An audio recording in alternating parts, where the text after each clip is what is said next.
আমি না এটা খালি ঘুরতে আসি বাইরে দেখার জন্য দুটো ছেলে আছে মানে বদরে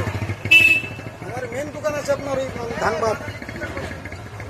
বিশাল বড় দোকান আছে বর্তমানে সুতা কেজি হিসাবে নিয়ে আসছি আমি তোমার হাতে বেরিয়ে দিতে পারবো না। পালিয়ে সুতা নিয়ে আসেন দোকান থেকে বাবাজি লাল কালো একটা হলে হবে লালটা নিয়েছেন চালটা বিক্রি করেন আপনার জন্য ছটা লাশ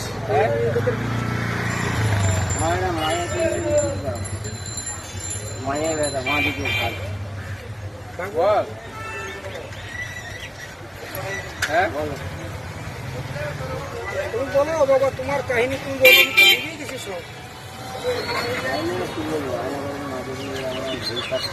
তাহলে আয়না দেখবো না আপনি পয়সা দিচ্ছি 20 টাকা একটা আয়না নিয়ে আসেন দোকান থেকে হ্যাঁ নতুন আয়না নতুন দেখবো আর কি নতুন আয়না হয় করে 20 টাকা করে যেখানে আয়নার দোকানটা আছে এতটুকু করে ব্যস্ত আছে ছোট বড় একটা নিয়ে আসেন আমি নামটা বলবেন আমি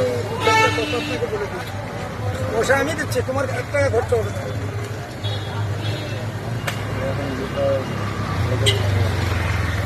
তবু আনতে পারবেন গাড়ি থাকলে